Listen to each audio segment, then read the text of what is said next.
So thanks everyone for coming. It's my pleasure today to introduce to you Dr. Negin Dahya, who is an assistant professor in the area of digital youth at the University of Washington Information School. She studies digital media and learning, as well as refugee education. She does socio-technical work, which builds on theory from science and technology studies, feminist theory, anti-oppressive education, and critical pedagogies, post-colonial theory, and media and culture studies. Dr. Dahya's work is focused on the social and cultural context of how digital media and communication technology are used and produced among girls, women, people of color, immigrants, and/or refugees. Dr. Dahya is part of the Digital Youth Lab at the University of Washington. She serves as she is associated with, the Gender, Women, and Sexuality Studies program and is affiliate faculty at the Center for Communication, Difference, and Equity. And then in addition to these scholarly projects, she's also involved with Real Girls, the Media Arts Center focused on training girls in media production, as well as INEE, Internetwork Agency for Education in Emergencies, and Borderless Higher Education for Refugees, another organization. So please join me in welcoming her. Thank you for coming. Thank you so much for having me. Can everybody hear me okay at the back?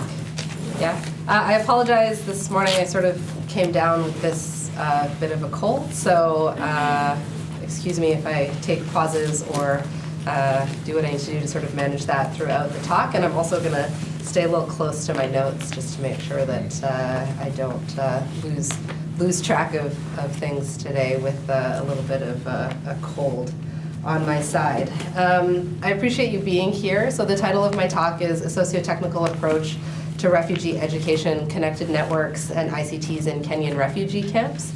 I'm going to do a little bit of talking around just some sort of overall sort of contexts of ICTs in development, ICTs in refugee camps, and thinking about sort of gender in these structures at a pretty sort of top level. I imagine that many of you are familiar with some of this kind of research and theory. And then I'm going to talk about two projects that I've done in these camps. One that's sort of completed and published, and that I can go through sort of fairly succinctly, and then the other, which is in progress data analysis. So that one I'll share with you kind of where we are in that work. So just to start and sort of position the work, of course we're aware of the role of mobile phones in sort of changing the landscape of technology and development. So the phrasing of mobile phones having leapfrogged, being the technological leapfrog of the 21st century is pretty popular and quite common, and definitely applies to settings like refugee camps where people have settled and communities have sort of developed there without the kind of infrastructure that would be needed for, landlines and, computer laboratories and all of those things, although some of those exist in their own ways. But mobile phones have definitely been the most accessible tool. In 2016, the UNHCR, the United Nations High Commissioner for Refugees, produced a report called Connecting Refugees, How Internet and Mobile Connectivity Can Improve Refugee Well-Being and Transform Humanitarian Action. And in that report, they identified that 93% of refugees have access to some level of digital infrastructure to support internet access and mobile communication. So those in urban settings have a little bit more access and more access to better networks, but people in rural settings also have access to internet connectivity to some degree. Cost remains a critical barrier, which is not surprising, although in this report the UNHCR identified that a significant portion, up to a third of the financial resources available to many refugees are actually being spent to quote-unquote stay connected. So refugees deem connectivity to be a critical survival tool in their daily lives and are willing to make large sacrifices to get and stay connected. So that sort of helps, to set the landscape of what is happening in many of these communities. So while this represents a landscape rich in possibility and in opportunity for development across different sectors, so this is relevant to health, to education, to security, it also opens the door to the conversation about the changing fabric of displaced communities, to the societies that are forming across these migratory journeys, and to the cultural norms and practices that are emerging in tandem within and across this technological landscape. So again, just at a very sort of high level, I take a socio-technical approach to this work. Broadly, a socio-technical perspective is considering the way that social practices and norms are informed by the integration and use of technology, and then conversely, through the adoption and integration of certain technologies, how this also influences cultural values, expectations, social, political, and economic conditions of particular regions and communities. And importantly within this, and a focus for me with regards to gender, is very much on structures of power. So power imbalances related to gender that continue to be a part of this landscape and are embedded and integrated in conversations about technology.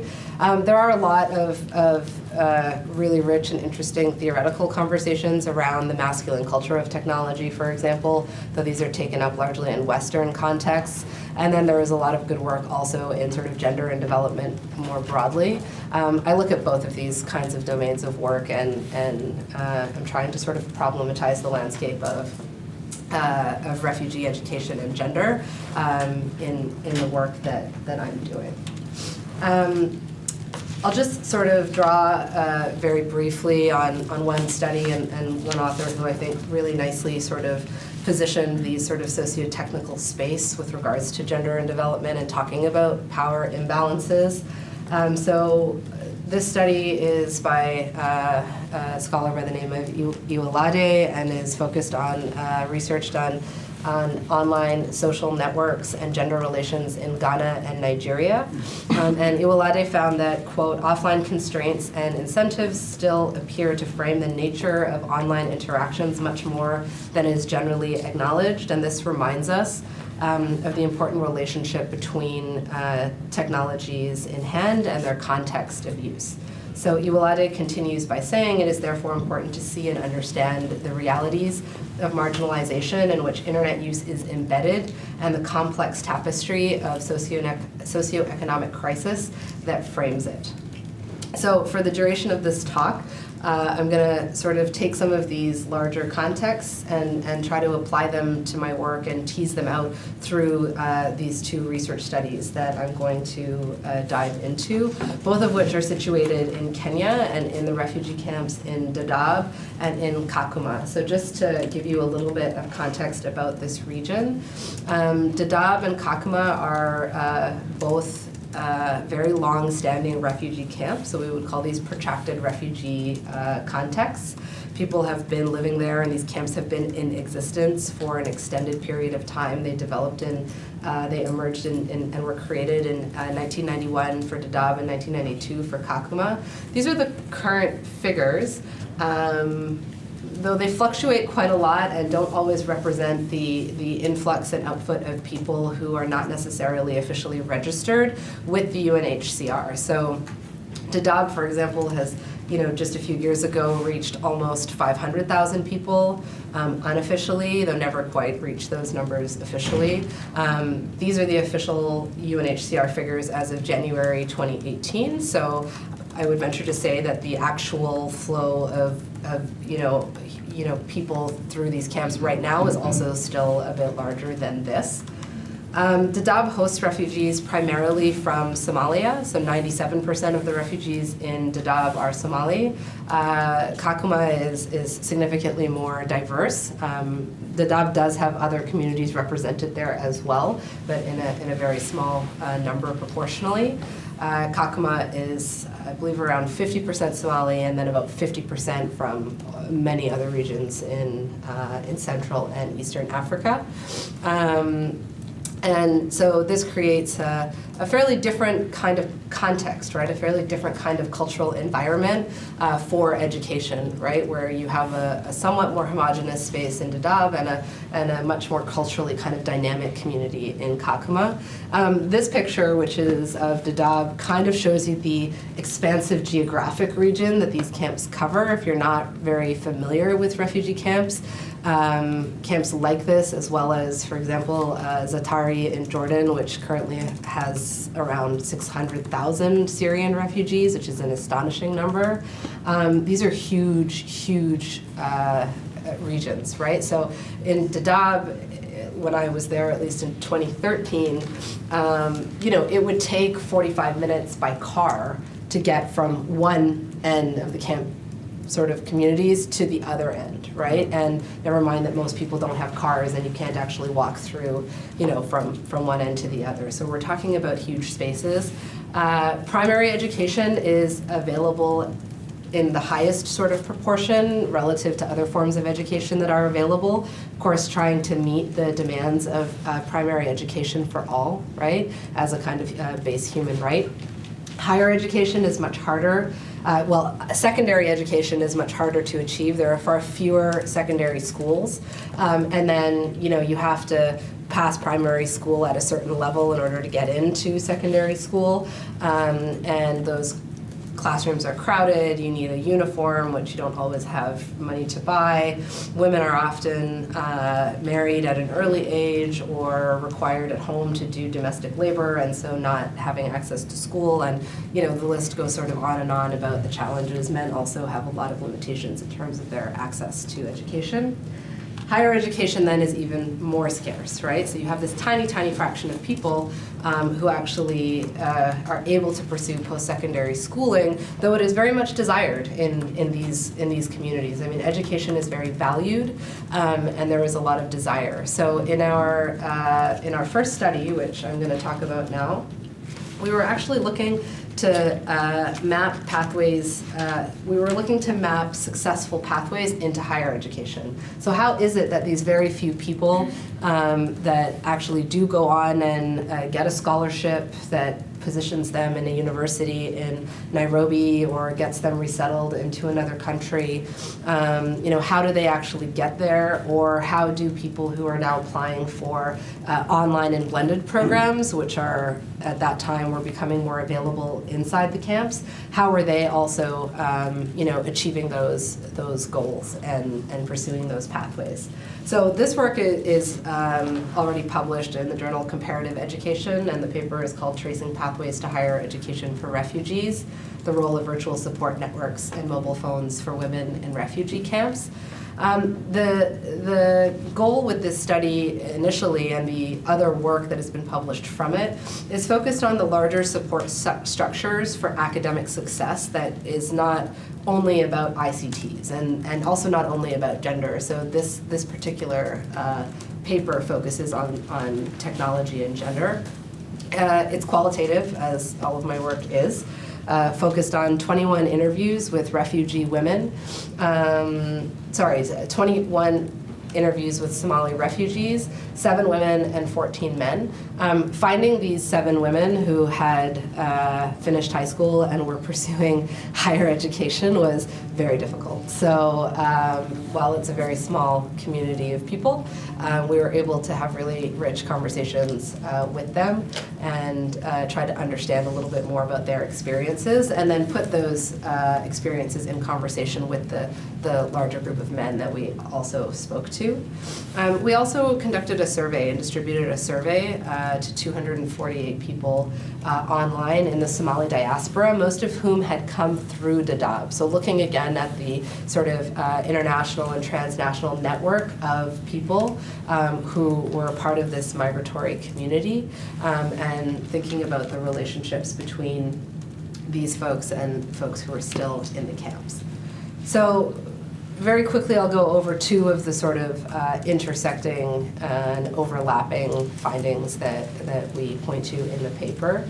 One is related to the socio-technical conditions for educational change, and to the nature of the online and the offline supports for women. So with regards to the first point, our female participants explained that they use their mobile phones to communicate with friends and family inside and outside the camps about their educational pursuits. So the paucity of technology in the camps and additional restrictions on women with regards to mobility and domestic responsibility meant our interview participants had few opportunities to use technology in the form of computers or tablets. Interestingly, our female interview participants, interestingly for our female interview participants, communication over mobile phone was not described as technology use. Rather, technology conjured images of hardware, computers, and internet cafes, places they did not often go. So when we asked the question, what kind of technology do you use, they said none. This we sort of saw as an interesting cultural representation of the subjective meaning of technology, and was related importantly to sort of how technology is viewed and integrated in the social and cultural fabric of this community at the intersection of gender. So men didn't necessarily respond the same way when asked about their uses of technology. They sort of just responded.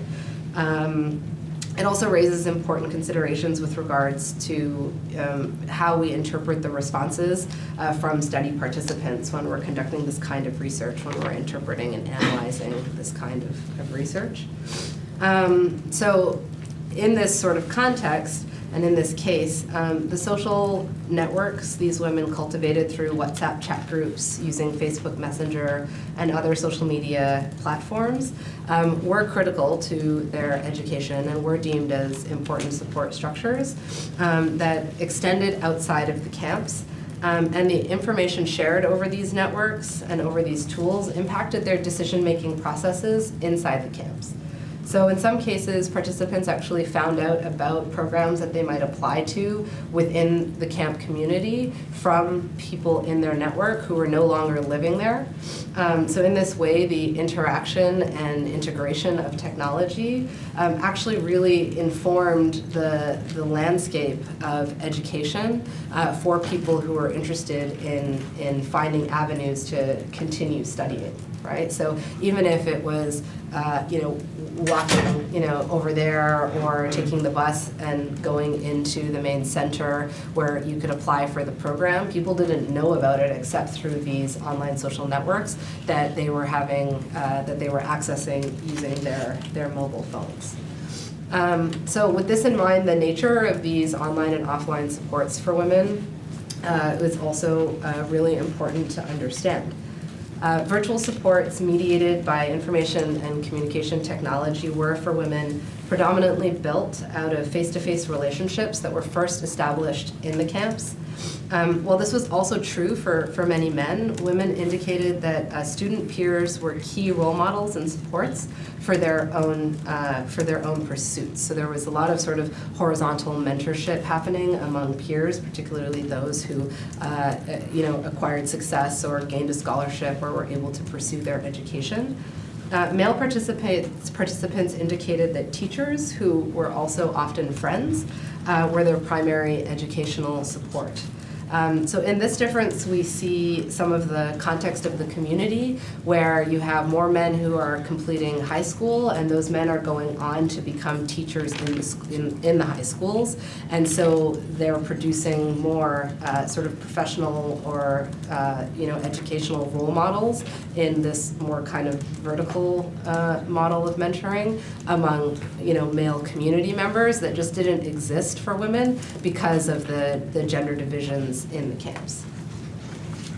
Male and female interview participants also use technology and support structures in different ways in their educational pursuits. So for instance, while most interview participants indicated that they had some access to internet communication and information online, mostly through mobile phones, all of the female participants indicated that this online information and support came in the form of online social networks. So men had greater access to search the web, to read the news, to listen to radio broadcasts online than did their female participants. And this again sort of reflects a confluence of gender dynamics and labor divisions in the community, in that when we asked interview participants to tell us about their average day, men often described having, a bit of time in the morning to get on their phone and, read the news if they had internet access at that particular time or if they had credit on their phone,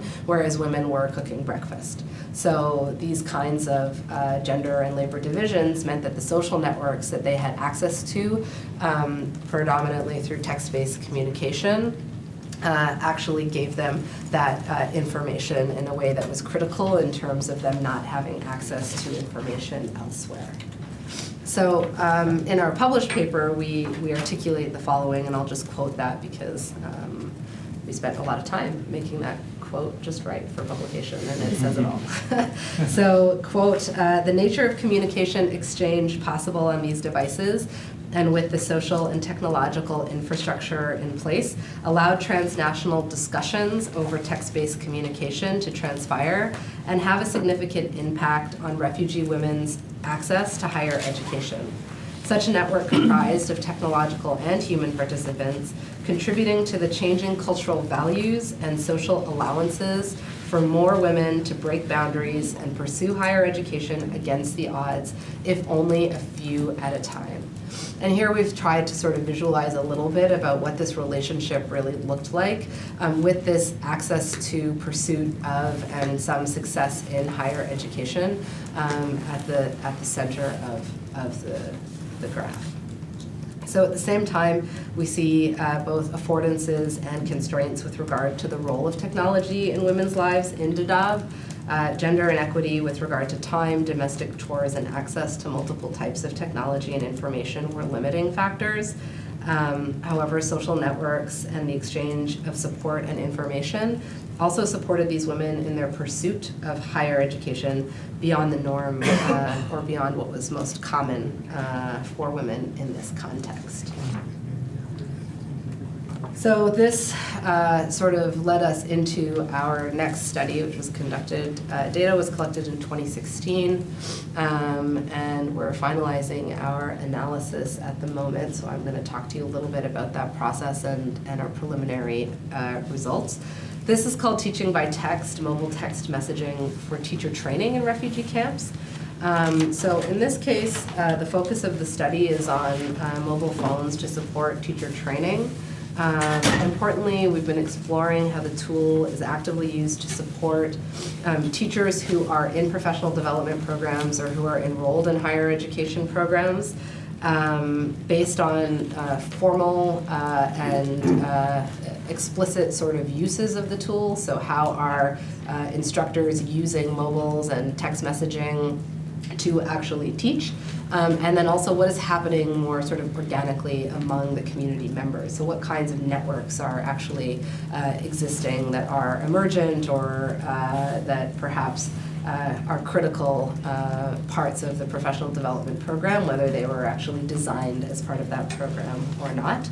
And taking a look at gender equity, not only by way of looking at women and talking to women, but looking also at gender equity initiatives more broadly. So in this study, we're looking sort of at what is happening in the landscape of girls' education in the camps as a whole. So in this study, we collected 203 surveys with teachers in professional development programs. So these are refugees who were working as teachers in Dadaab and in Kakuma. We conducted 5 focus group discussions with teachers and educational support staff in Kakuma. The reason we do not have focus group discussions in Dadaab is because at the time of the study, security levels were very high and we were just not allowed to do it. So we just weren't allowed in and we didn't have the access that we had planned for. And we also conducted 14 semi-structured interviews with instructors and faculty members of these professional development programs. All of the refugee teachers were enrolled in a gender equity professional development program, and all of the instructors in the programs were either Kenyan nationals based in Nairobi or elsewhere in the country, or were in Canada or the United States. So I'll just give you a sort of snapshot qualitatively of the survey findings, just so you have an overview of what people responded and who they were. So we had 21% of our respondents identified as female, the rest were male, and all of them just about had a mobile phone. With regard to teacher training in particular, so when asked what kind of technology they actually use in their teacher training programs, some of our participants had access to multiple devices, and many had access to mobile phones for use throughout their training or throughout their higher education program.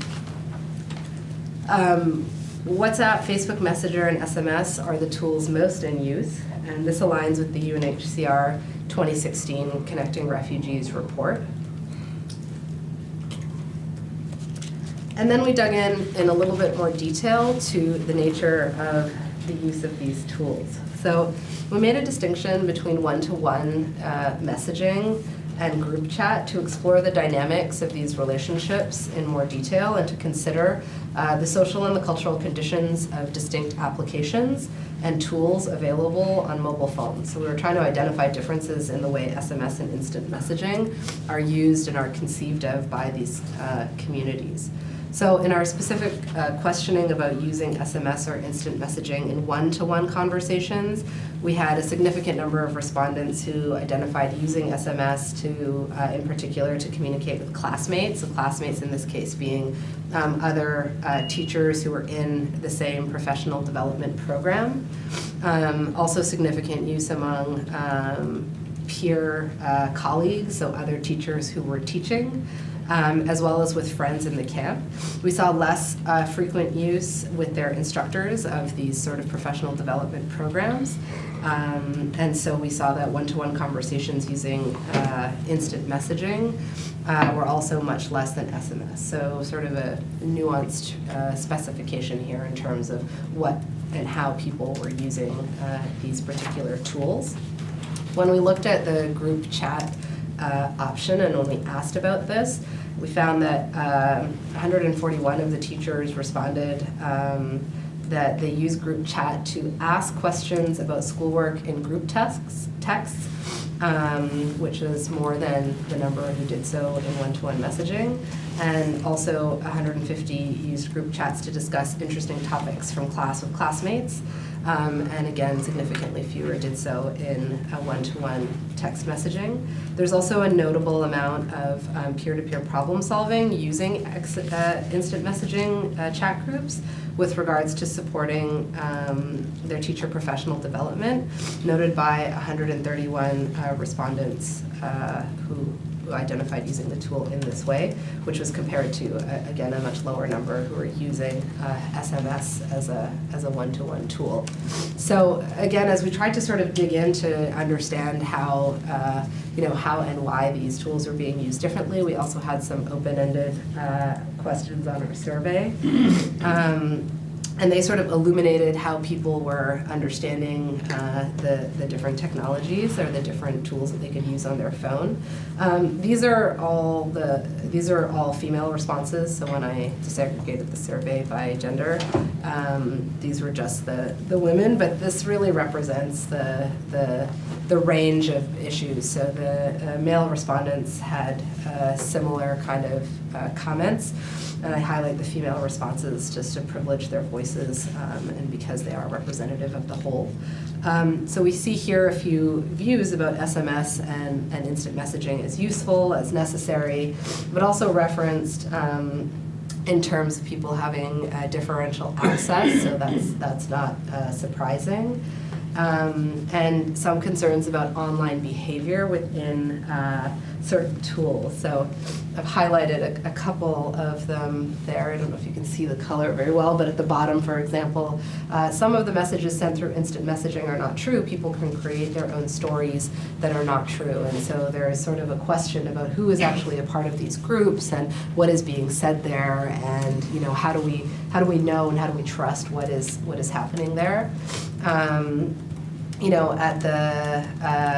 At the same time, you have other comments such as instant messaging helps us to develop our education level globally. So there's a sort of understanding and a value in that. Study participants use both SMS and instant messaging then to support their learning, but peer networks were clearly critical. I'm mindful of the time, so I'm going to just move through this a little bit quickly. Peer networks were really critical, and substantive conversations to support education happened using group messaging in particular. Study participants also identified subtle differences, so SMS was described as more serious, more urgent. This was also noted by interview participants, so by instructors and professors who were teaching these courses. WhatsApp was seen as more face, and Facebook had some concerns about, again, people that you don't know participating in these groups. In our thematic coding of the interviews and the focus group discussions, we're at our first level of coding, which is still in progress.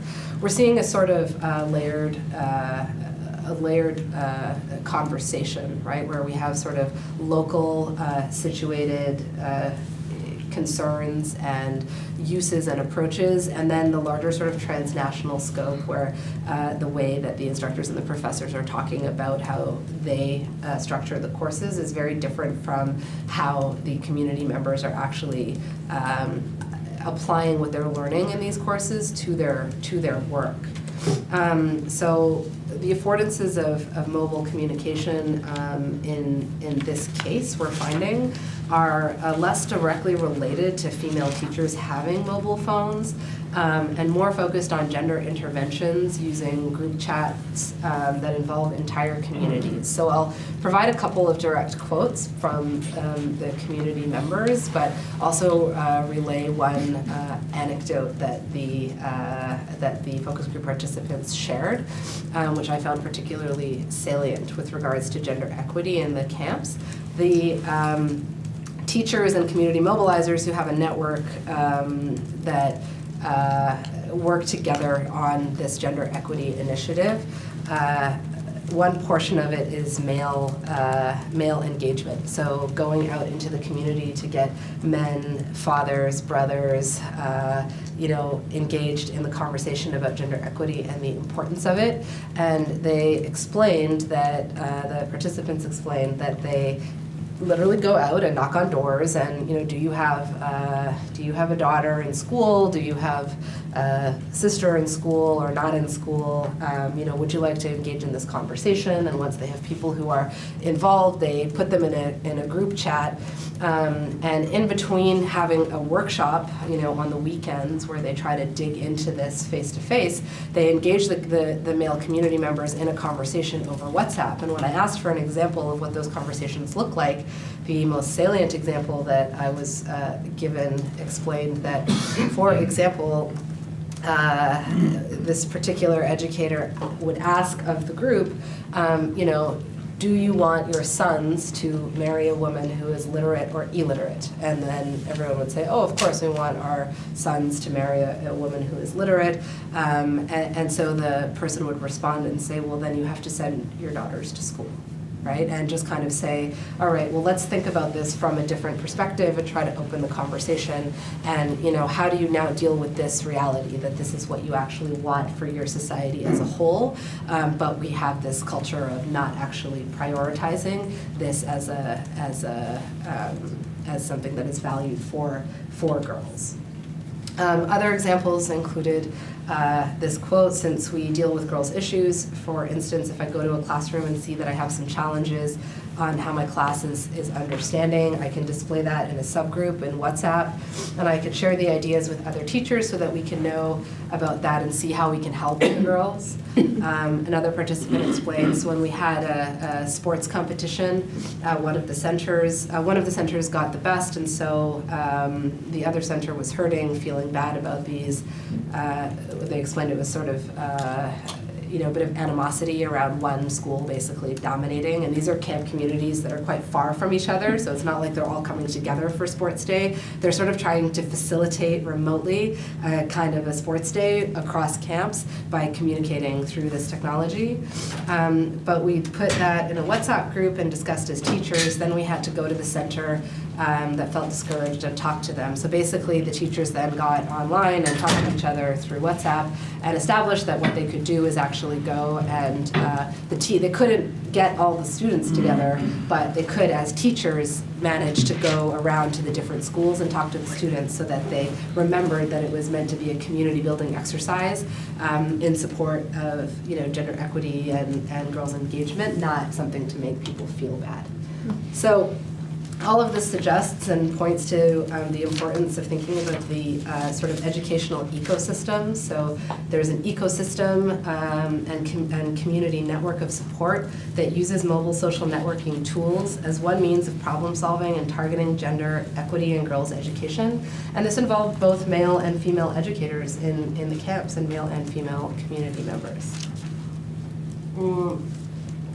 And finally, one of the interesting sort of distinctions, I think, or points of note include, again, that these groups were not constructed by the professional development program, although when asked about, what is the most significant and salient professional development that you are sort of experiencing, because of the programs that you're enrolled with, these were the examples that were provided, right? So it was these naturally occurring community groups and peer networks that were being mediated through, WhatsApp predominantly in this case, that actually allowed for the things that were being taught in the teacher training programs to really be applied, but then also for that growth and learning to continue at a peer-to-peer level in the camps.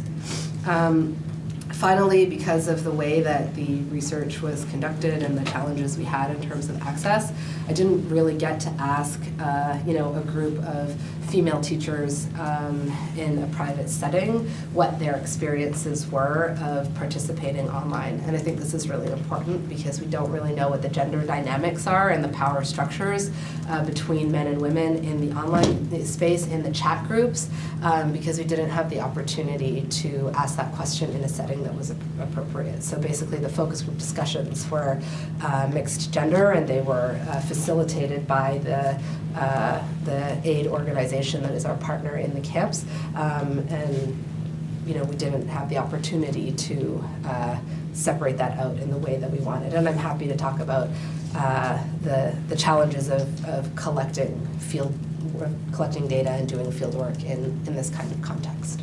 And that's everything.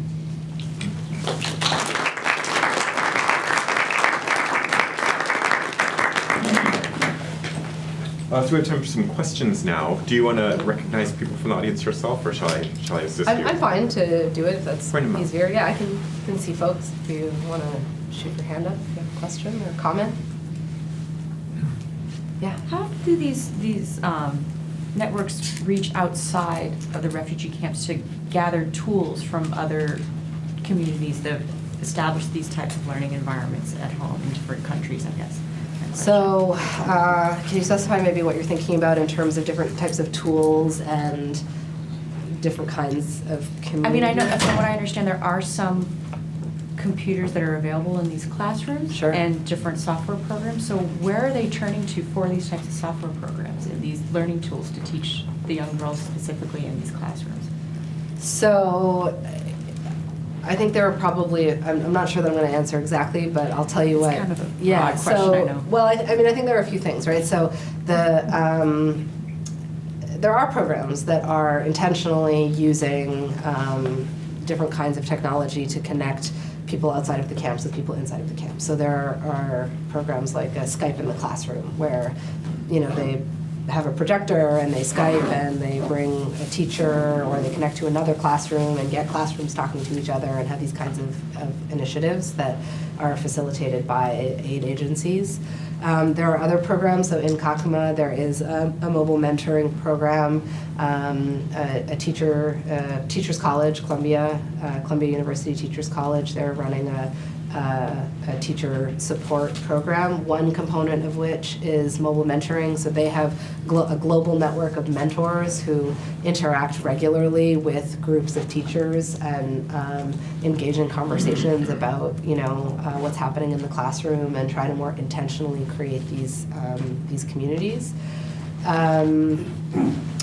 In terms of more sort of organic transnational communities, at least what I've seen so far and what I've read about so far are more about the diaspora. So people you already know who leave, but opportunities for, people to just meet online who are from different places is not so much. Right, it'd be hard to do that. Yeah. Okay. Yeah. Does that kind of answer your question? Yeah. Thank you. Okay.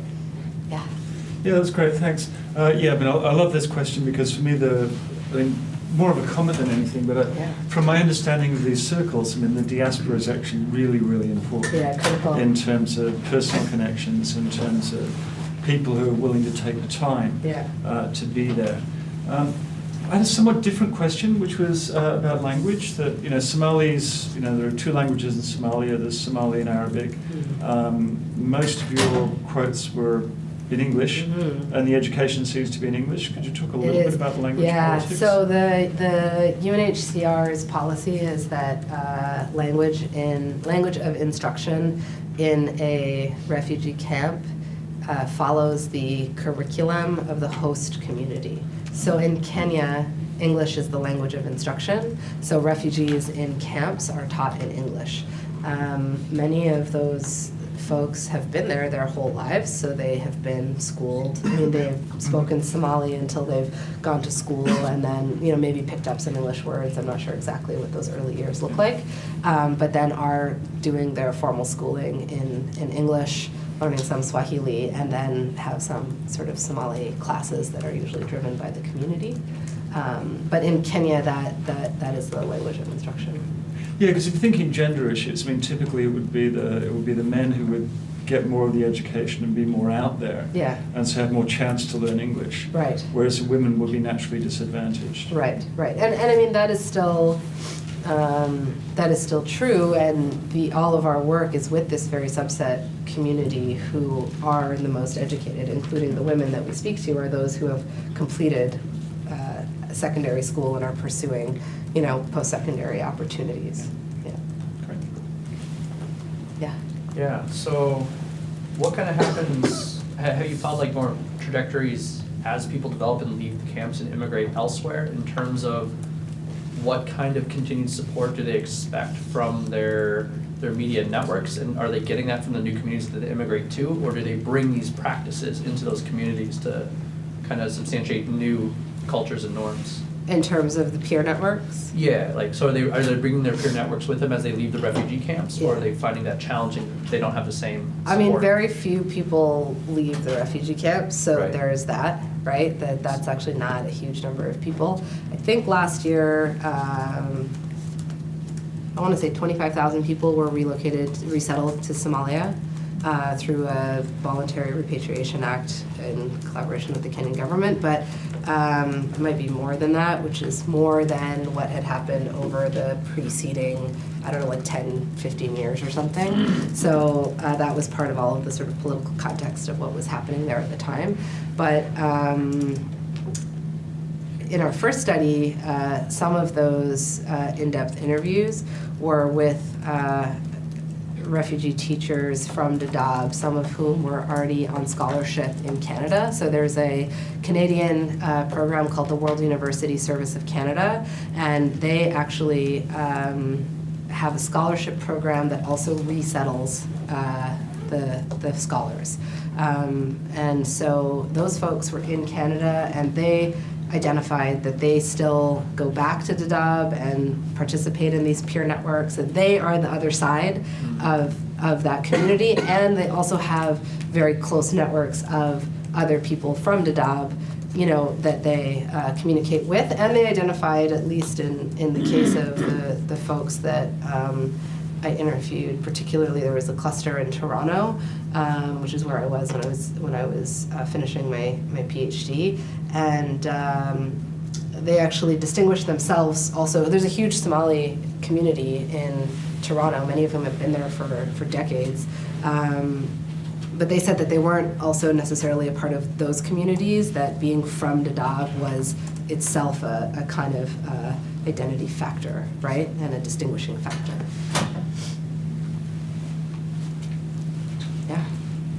Oh, Mirotic, sure. Sorry. So these are, I have two kind of like out there questions. Yeah. So maybe these will suggest some things, maybe they won't. But the first one, I guess, well, let's say one weird comment and then one out there question. So the first kind of comment I was thinking while you were talking and the staging, you were talking about refugees and you were talking about phone ownership. And then I was struck at the, like, the duration of the community and also its precarity. Right. And so I was thinking, like, you're interested in particular in education and in gender equity in education, and I wonder to what extent has what you observed amenable to an analysis about precarity? Precarity. Well, just precarity is a kind of condition of all kinds of people all over the world, so this would be a pretty... I study, for example, the poor of South Los Angeles, and so as you were talking, I just was naturally making that comparison. Right. And there were many kind of things that jumped out at me Sure. that were similar. So I was just thinking, like, to what extent is this kind of look at mobile technologies in particular? I'm kind of thinking, well, are these like answers and strategies for dealing with precarity, or maybe Right. they're kind of symptoms? Maybe they're features of precarity. I don't know. I was just kind of like thinking about precarity. Just kept coming back to me as you talked. Sure. I mean, it is interesting. I mean, in some ways, I think in some ways it serves, and from what people have said, it serves as a threat, right? It's something that they literally can own, they literally can have, and they can maintain these connections that might be a certain kind of stability in a very unstable condition. But then the nature of that as a support structure is itself very precarious, because they don't always have good internet access, the networks go down, there are a lot of,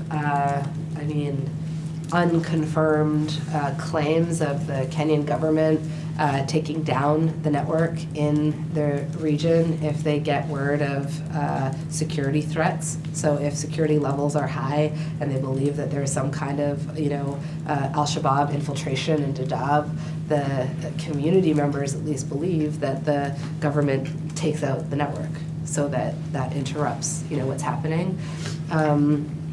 So I think there are both sides. Maybe that it is both response and symptom. Thanks. And then can I ask you this other question? Sure. So this one is also kind of out there, but you described in your slide, you were talking about a gender intervention in the second study. And so this was, I just got kind of captured by that phrase, gender intervention. Right. And I was thinking about mobile technology itself as a gender intervention. And so I just wonder, like, where does the desire for gender equity come from?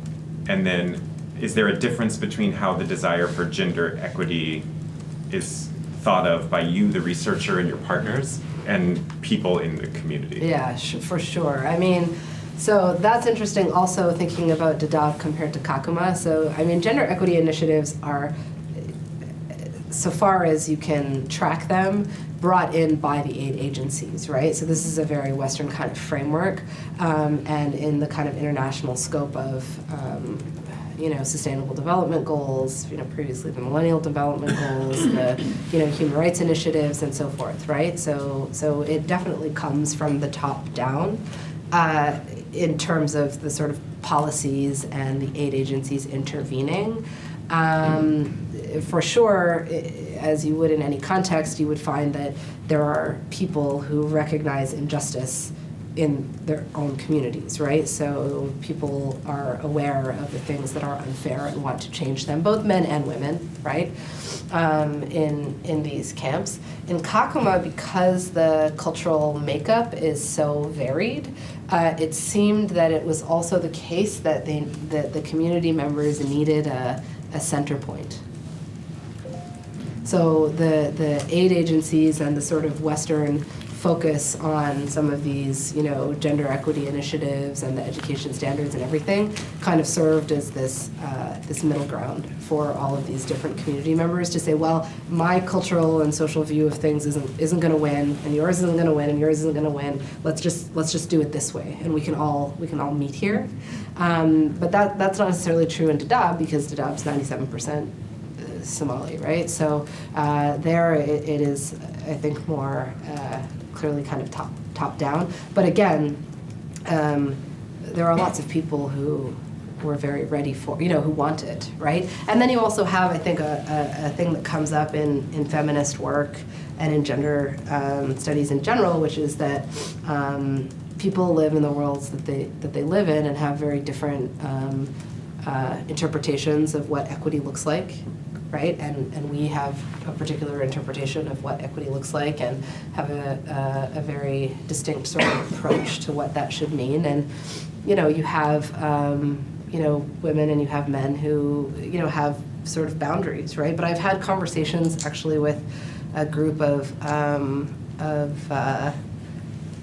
these WUSC scholars from Dadaab who are at UBC, and I work a little bit there with the Faculty of Education as well. And we were talking about gender and what does gender equity look like for you? And they said, you guys over here are a mess. You have all kinds of crazy, you have like rape on campus, and you have like women getting paid less than men. You have no female politicians in positions of leadership. It's crazy. They're like, we have female like community leaders all over the place. Like we have people who are heads of, they're highly respected. And why are we judged for not being, gender equitable? Right? So I think we do have to be very aware of our sort of hypocrisies in the conversation, for sure. Is there one more question, and then we'll retire? Well, retired means going to have. Yeah. Right. Continue the conversation. Great. Okay, well then we should thank our speaker. Thank you.